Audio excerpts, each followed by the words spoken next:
जय श्री राम बच्चों। आज हम जो है 37 क्वेश्चन का सेकंड पार्ट करेंगे। 10th क्लास से दीपक रिवीजन टेस्ट पेपर जो है डिस्कस कर रहे हैं, जिसमें हम जो है 37 का जो है ए पार्ट कर चुके थे। अब हम जो है बी पार्ट करेंगे, जिसमें हमसे ये पूछा गया है कि find the coordinate of the point, find the coordinate of the point which divide the line segment joining point P and R in the ratio 2:1 internally। P और R पॉइंट को जो है वो 2:1 में इंटरनली डिवाइड करता है। तो हमें उस पॉइंट के कोऑर्डिनेट निकालने हैं। ठीक है, तो देखो बच्चों कैसे हम इसको आज सोल्व करते हैं। हमारे जो हमने कल देखा था कि जो P और R के पॉइंट क्या क्या हैं। ठीक है,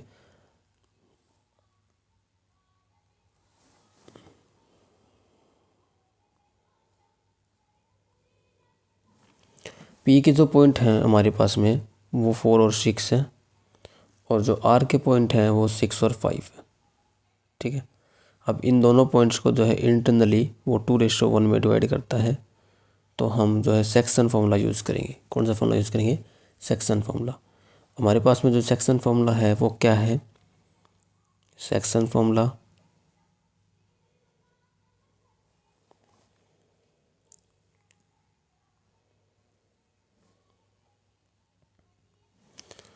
m1x2 प्लस में m2x1 डिवाइड m1 प्लस में m2, और m1y2 प्लस में m2y1 और m1 प्लस में m2। ठीक है बच्चे, तो ये हमारा जो है सेक्शन फार्मूला है, जिसमें हमारा m1 क्या है? 2 है, और m2 क्या है? ये 1 है। ठीक है, तो हमारे पास में ये जो है m1 m2 हो गया। ठीक है, और x1 और x2 की अगर हम बात करते हैं तो हमारे पास में x1 ये होगा, और x2 y1 ये होगा, x2 ये होगा, और y2 ये होगा। ठीक है, तो ये जो है हम आप ऐसे वो पेपर में भी लिख सकते हो। ठीक है, तो आपकी जो है मतलब जिससे आपको आसानी हो जाए। तो अब हम फॉर्मूला पुट करते हैं इसके अंदर। जो फॉर्मूला क्या है हमारा देखो एक बार। तो m1x2। ठीक है, तो m1 हमारे पास में 2 है, और 2 इंटू में 4। ठीक है, और प्लस में जो हमारे पास में m2 है वो 1 है। ठीक है, तो m1x2 m2x1, और x1 हमारे पास में 6 ले लेते हैं हम। ठीक है, ये थोड़ा पी क्यू आर हमने गलत कर दिया, इसके अंदर ऐसे कर लेते हैं हम m1x2। ठीक है, x2 हमारे पास में 6 प्लस में 1 इंटू में m2 x1 कितना 4, और m1 प्लस में m1y2। ठीक है, तो m1y2 2 इंटू में y2 कितना 5 है, और m2y1 कितना 6 है, डिवाइड 2 प्लस में 1 ये हो जाएगा। ठीक है, आगे इसको सोल्व करते हैं तो ये बनता है क्या? 2 6 12 प्लस 4 1 4, और ये 3, 2 5 10 प्लस में 6, और ये भी 3। ठीक है, तो ये 16/3 और 16/3 ये आ गया। ठीक है बच्चे, ये जो था सेकंड 37 क्वेश्चन का बी पार्ट था। ठीक है, जिसमें अब हम जो है नेक्स्ट इसका जो है पार्ट डिस्कस करेंगे, जिसमें जो थर्ड पार्ट है। ठीक है, थर्ड पार्ट क्या पूछता है हमसे? थर्ड पार्ट हमसे पूछता है कि पी क्यू आर जो है वो एक आइसोस्केल ट्रायंगल है या नहीं है। ठीक है, तो हम क्या करेंगे, इसके अंदर दो डिस्टेंस निकाल लेंगे बच्चे। ठीक है, दो डिस्टेंस इसके अंदर निकाल लेंगे। आप पी या आर जो भी आप निकालना चाहो वो निकाल सकते हो। तो पी के पॉइंट हमारे पास में 4 6, और क्यू के पॉइंट 3 2, और आर के पॉइंट 6 5। तो आप इनमें से क्या करोगे, दो डिस्टेंस निकाल लो, पी क्यू और क्यू आर। अगर दो डिस्टेंस इक्वल आ गई तो हम मान लेते हैं कि ये जो ट्रायंगल आइसोस्केल होगी। ठीक है, फिर हमें तीसरी निकालनी पड़ेगी अगर दो इक्वल आ गई तो। अगर दो इक्वल नहीं आई तो तीसरी में निकालने की ज़रूरत नहीं है फिर। ठीक है, तो ये हमारा क्या होगा इसके अंदर, ये x1 y1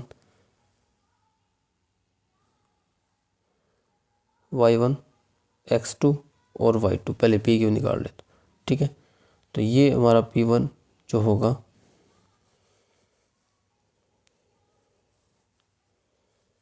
पहले हम पी क्यू निकाल लेते हैं।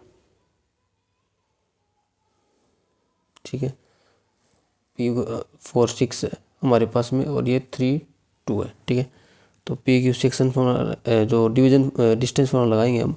ठीक है, x2 माइनस में x1, तो 3 माइनस 4 का स्क्वायर और 2 माइनस में 6 का स्क्वायर, 3 माइनस 4 माइनस 1 का स्क्वायर, 2 माइनस 6 माइनस 4 का स्क्वायर, तो 3 माइनस माइनस 1 हो जाएगा, ये हो जाएगा 16, तो ये √17 आ गया।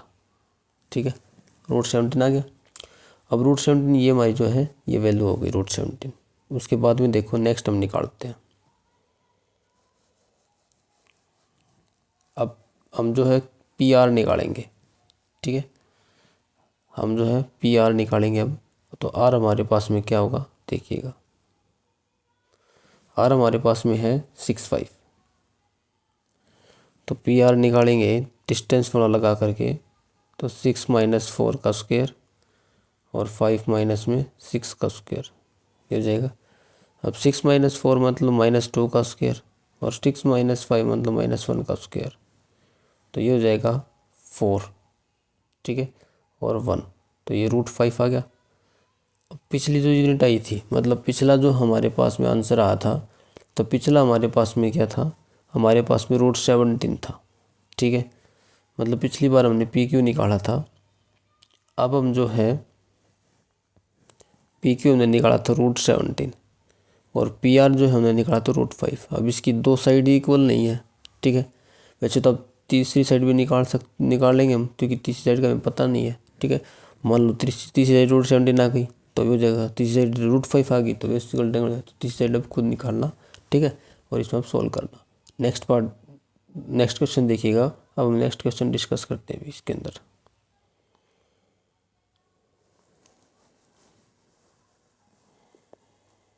नेक्स्ट क्वेश्चन क्या कहते हैं देखिएगा, इसमें आपको एक जो है इंफॉर्मेशन दी गई है। ठीक है, इसमें ये लेक है, गढ़सीसर लेक है, और जिसमें डिस्ट्रिक्ट के अंदर ये राजा वहाँ के जो जैसलमेर के राजा थे उसके द्वारा बनवाई गई थी 14th सेंचुरी के अंदर। ठीक है, ये जो लेक है इसमें बहुत सारी छतरी वगैरह बताई गई हैं, और इसके अंदर जो है कुछ टाइप से एक वन ऑफ दैम इज सोन है, जैसे कि इसमें दिखाया भी है एडजॉइनिंग फिगर के साथ में। पॉइंट ए से ये पॉइंट ए है इधर, ये पॉइंट बी है इधर, ये पॉइंट सी है इधर। ठीक है, ये पॉइंट सी हो गया, ये पॉइंट ए हो गया, ये पॉइंट बी हो गया, और ये पॉइंट सी हो गया इधर। तो इससे जो हमें the angle of elevation of top of छतरी 45 डिग्री एंगल ऑफ एलिवेशंस बोला गया है। तो एंगल ऑफ एलिवेशंस तो ऐसे बनेगा, यहाँ से ऐसे करके। ठीक है, ये ऐसे कुछ ऐसे करके बनेगा एंगल ऑफ एलिवेशंस ए के साथ में। ठीक है, यहाँ पे, और H meter above the water level. अब वाटर लेवल जो है ये वाला वाटर लेवल है, और इससे एच मीटर ऊपर बोला गया है। ठीक है, तो एच मीटर अब ऊपर बोला गया है, तो angle of elevation of top of छतरी 45 degree, angle of depression of its reflections. अब रिफ्लेक्शन जो एंगल बनेगा वो एंगल ऑफ डिप्रेशन से वो इस ट्रायंगल से बनेगा, इस पॉइंट से यहाँ से ऐसे करके। ठीक है, तो जितना बनेगा 60 डिग्री बनेगा। तो हाइट ऑफ छतरी अबो वाटर लेवल इज 10 मीटर। अब वाटर लेवल से ऊपर कितना है 10 मीटर है, कितना है 10 मीटर है। अब 10 मीटर है तो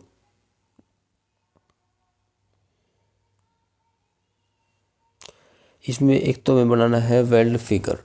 ठीक है, वेल्ड फिगर जो है लेवल फिगर बनाना में जो इन्फॉर्मेशन दी गई है उसके बेस पर, तो फिगर मैं आपको दिखा देता हूँ। कुछ इस टाइप से फिगर जो है बनेगा आपके पास में, ये जो फिगर बनेगा। ठीक है, ये वो ए पॉइंट है जिसको हम, ये जो इसमें दिखाया गया है ए पॉइंट, और ये बी पॉइंट है टॉप वाला, और नीचे जो है वो सी पॉइंट है। ठीक है, और ये 45 डिग्री का एंगल बन रहा है इसके ऊपर।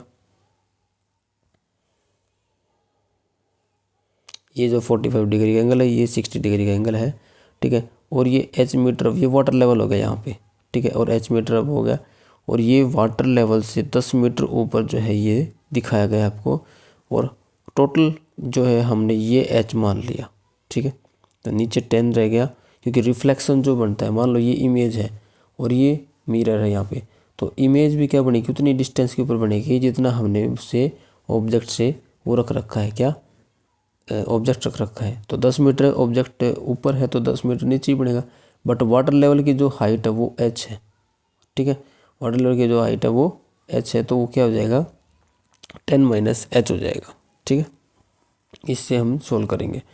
अब आगे क्या करना है इसके अंदर, हमें आगे जो है इसके अंदर हमें निकालनी है height of point A above the water level, √3 का यूज़ करना है, ठीक है। तो स्टार्टिंग में हम क्या करते हैं, हम ट्राइंगल ADB लेंगे, ठीक है। सारा जो हम इस ट्राइंगल से ही करेंगे, इन ट्राइंगल ADB। तो ट्राइंगल ADB के अंदर ऊपर वाले ट्राइंगल लेंगे हम, और ट्राइंगल ADB के अंदर देखते हैं कि 1045, मतलब ये जो एंगल आएगा, क्योंकि हमारे पास में ये साइड है और ये साइड हमें फाइंड मतलब कि हमें लेट कर रखी है। तो हमें ये ऐसे ही चलते हैं, हम जो है ट्रिग्नोमेट्रिक फंक्शंस के अंदर 3 चीज़ें लेते हैं, जो एक तो गिवन होती है, एक हमें फाइंड आउट करनी होती है, एक हमारा एंगल होता है, ठीक है। तो हम क्या करते हैं 1045 ट्राइंगल ADB ले रहे हैं हम, ठीक है। तो ट्राइंगल ADB ले रहे हैं तो 45 है, और इक्वल टू में क्या हो जाएगा इसके अंदर BD अपॉन में 80। अब 1045 डिग्री कितना होता है 1 होता है, और BD कितना होगा इसके अंदर 10 माइनस का h होगा, और AD कितना होगा x होगा, ठीक है। ऐसे बनेगा। ये फिर हम ऐसे कर सकते हैं, ऐसे AD निकाल सकते हैं, यानी कि x निकालना हमें, तो x हमारे पास में कितना आ जाएगा 10 माइनस का h आ जाएगा ये, ठीक है। फिर हम ADC ट्राइंगल लेंगे, कौन सी ट्राइंगल लेंगे ADC ट्राइंगल। ADC ट्राइंगल्स के अंदर नीचे वाले ट्राइंगल हमारे पास में ADC ट्राइंगल, तो ADC ट्राइंगल्स के अंदर हम देखते हैं 1060 आता है हमारा एंगल, ठीक है। और 1060 है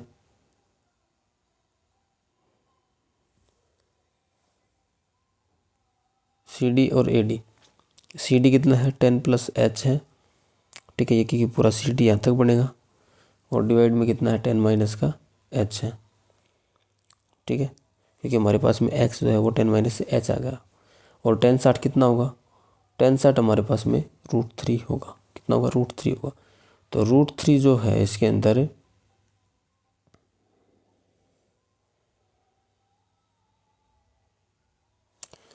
तो हमारे पास में √3 इक्वल टू 10 + h और 10 माइनस का h होगा, ठीक है। अब इसको सोल्व करेंगे यहाँ से, तो यहाँ से हमारे पास में बनेगा 10 + h इक्वल टू में √3 और 10 माइनस का h बनेगा, ठीक है।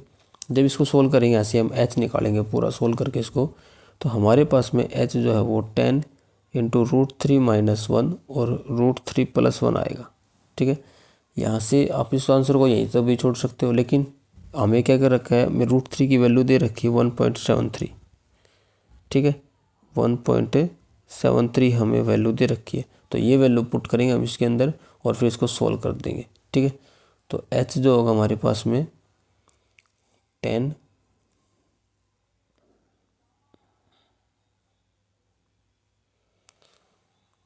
तो h जो होगा हमारे पास में 10 और 1.73 - 1 और 1.73 प्लस में 1, तो 10 इंटू में 0.73 और इसमें 1 प्लस करोगे तो 2.73 ये आ जाएगा, ठीक है। इसको सोल्व करेंगे तो इसको सोल्व करने के बाद में हमारा जो आंसर आएगा वो कितना आएगा, वो आ जाएगा 2.67 समथिंग, ठीक है बच्चे। तो ये हमारा जो था आंसर था, और ये लास्ट क्वेश्चन था, ठीक है। इसके बाद में हमारा जो दीपक रिवीजन टेस्ट पेपर ये फर्स्ट वाला जो है कंप्लीट हो गया है। अगर आप इसका सॉल्यूशन PDF में चाहते हो, ठीक है, तो इस वीडियो के लिंक में जो आपको नीचे दिया गया है आपको PDF में सॉल्यूशन मिल जाएगा, और कल से हम जो है नेक्स्ट दीपक रिवीजन टेस्ट पेपर करेंगे। तो आज के लिए इतना ही, धन्यवाद।